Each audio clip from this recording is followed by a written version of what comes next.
السلام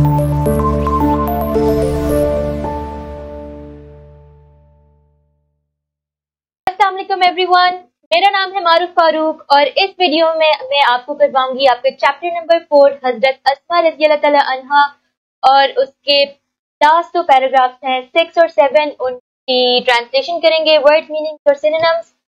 تو let's start. Paragraph number 6 ہمارا اسٹارٹ ہو رہا ہے۔ حضرت اسما رضی اللہ تعالی عنہا was amongst the early few who accepted Islam، یعنی کہ حضرت اسما رضی اللہ تعالی عنہا ان چند لوگوں میں سے تھیں یا ابتدا کے ان چند لوگوں میں سے نے اسلام قبول کیا۔ She was the daughter of حضرت ابو بکر صدیق رضی اللہ تعالی عنہ and the step sister of حضرت عائشہ صدیقہ رضی اللہ تعالی عنہ، یعنی کہ وہ جو تھی حضرت ابو بکر صدیق رضی اللہ تعالی عنہ کی بیٹی تھی اور حضرت عائشہ صدیقہ رضی اللہ تعالی عنہ کی سوتیلی بہن تھی۔ She was the wife of Hazrat Zubair bin al-Awam and the mother of Hazrat Abdullah bin Zubair رضی اللہ تعالی عنہ، یعنی کہ وہ حضرت زبیر بن العوام کی بیوی تھی اور عبداللہ بن زبیر رضی اللہ تعالی عنہ کی ماں تھی یا والدہ تھی۔ He died at the ripe old age of about 100 years، یعنی کہ وہ 100 سال کی بوڑھی عمر میں انہوں نے وفات پائی۔ رائپ کا مطلب ہوتا ہے پختہ، مچور، تو بوڑھا اور اولڈ یہاں پر ایک ہی سینس میں بولا جا رہا ہے، تو آپ رائپ اولڈ کو پھر بوڑھا بھی لکھ سکتے ہیں۔ عبداللہ بن زبیر رضی اللہ تعالیٰ عنہ used to say that he had not seen anybody more generous and open-hearted than his aunt حضرت عائشہ رضی اللہ تعالیٰ عنہ and his mother۔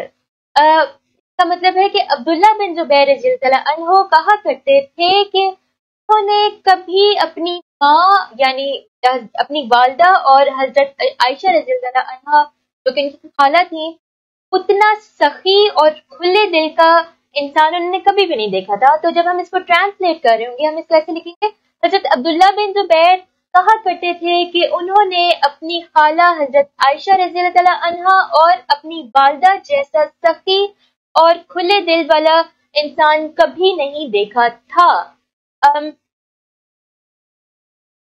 اس کے ڈیفیکلٹ ورڈز میننگز دیکھتے ہیں۔ ایکسیپٹڈ پہلا آ رہا ہے جس کا مطلب ہم لکھیں گے قبول کیا۔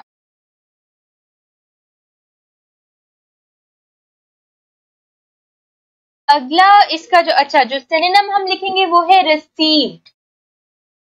یہ آپ کی بک میں چیپٹر کے ساتھ بھی ایک چھوٹا سا کویسچن دیا ہوا ہے کہ ایکسیپٹڈ کے لیے اور کیا الفاظ استعمال کیے جا سکتے ہیں، تو آپ لکھ سکتے ہیں ریسیوڈ۔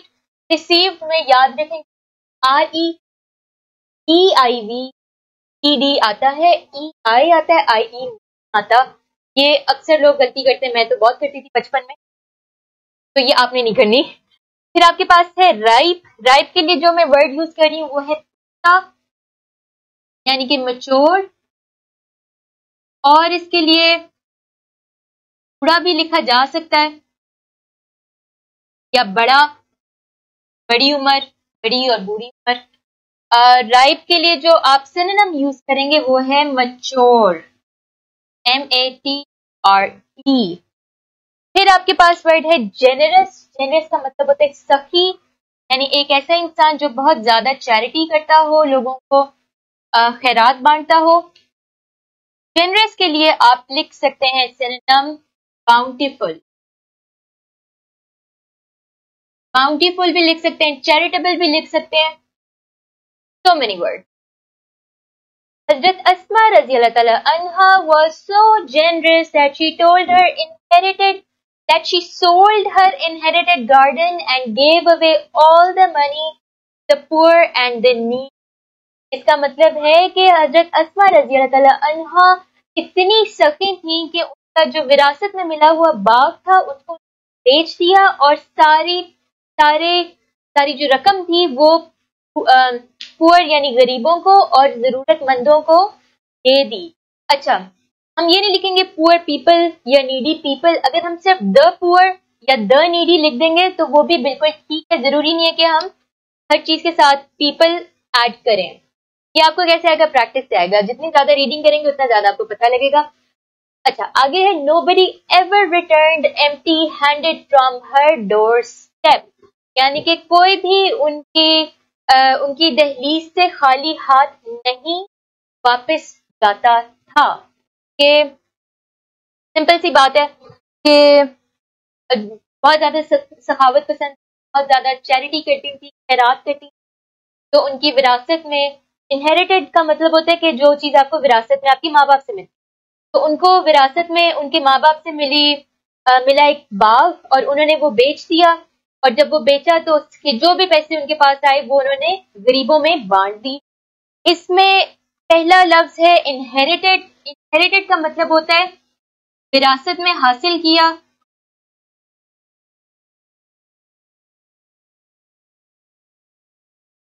وراثت میں حاصل کرنا. اور اچھا سینونیم اس کا تھوڑا سا ٹرکی ہے. اس میں ہم لکھیں گے be bequeathed. BEQUEATHED. bequeath کا بھی یہی مطلب ہوتا ہے کہ کوئی چیز جو اوپر سے آپ کو نیچے مل رہی ہو. ڈور سٹیپ کا مطلب ہوتا ہے دہلیز. دہلیز لکھ سکتے ہیں، دروازہ بھی لکھ سکتے ہیں، کوئی اس میں مسئلہ نہیں ہے. ایک اور اس کے لیے جو ورڈ ہے انگلش میں ہم لکھیں گے تھریش ہولڈ. تھریش ہولڈ آپ کی دہلیز ہی ہوتی ہے، لمٹ بھی اس کو کہہ سکتے ہیں. اس کا آخری پیراگراف پڑھتے ہیں. تو وہ کہہ رہے ہیں حضرت اسما رضی اللہ تعالیٰ عنہا will always be remembered for her courage, generosity and wisdom. یعنی کہ حضرت اسما رضی اللہ تعالیٰ عنہا ہمیشہ اپنی ہمت، سخاوت اور عقل مندی کی وجہ سے یاد رکھی جائیں گی. عقل کے ساتھ آپ ایک بہتر لفظ جو استعمال کر سکتے ہیں وہ ہے دانائی. دونوں ٹھیک ہے. پھر آگے کہہ رہے ہیں کہ she had resolute faith in Allah Almighty. یعنی کہ آپ رضی اللہ تعالیٰ عنہ کا اللہ پر بہت مضبوط ایمان تھا. her life would always be a beacon of light for all of us. آپ رضی اللہ تعالیٰ عنہ کی زندگی ہمیشہ ہم سب کے لیے روشنی کی ایک مشعل رہے گی. روشنی کی مشعل یا صرف مشعل لکھ دیں تو صرف مشعل لکھ دیں وہ بہتر ہے، کیونکہ مشعل کا مطلب یہ ہے کہ اس کے اوپر آگ جل رہی ہے اور وہ آپ کو روشنی دکھا رہی ہے. سمپل سی بات ہے کہ ہمیں اس چیپٹر میں، پورے چیپٹر میں حضرت اسما رضی اللہ تعالیٰ عنہا کی چند ان کے کچھ کیریکٹرسٹکس دیے گئے ہیں، یعنی ان کی کچھ خوبیاں دی گئی ہیں اور ان خوبیوں کو سپورٹ کرنے کے لیے ایگزامپلس دی گئی. یہ آپ کو آگے سمری میں ہیلپ کریں گے جب میں کرواؤں گی، لیکن یہ جب آپ ریڈ کر رہے ہو آپ نے یہ چیز ذہن میں رکھنی ہے کہ کچھ کیریکٹرسٹکس ہیں، کچھ ان کی خوبیاں ہیں اور ان کی ایگزامپلس ہیں. اس کے ڈیفیکلٹ ورڈز بس دو ہی ہیں. ایک ہے ریزولوٹ. ریزولوٹ کا مطلب ہوتا ہے مضبوط. انگلش میں ہم اس کو لکھ دیں گے اسٹرانگ. اگلا ورڈ ہے ہمارے پاس بیکن. بیکن کا مطلب ہوتا ہے مشعل. انگلش میں سینونیم ہم اس کا لکھ دیں گے ٹارچ. یہ آپ کے نوٹس ہو گئے ٹرانسلیشن سینونیمز اور میننگز کے. میں آپ سے ملوں گی اگلی ویڈیو میں جس میں آپ کو اس کی ایکسرسائز اسٹارٹ کراؤں گی. تب تک کے لیے اللہ حافظ.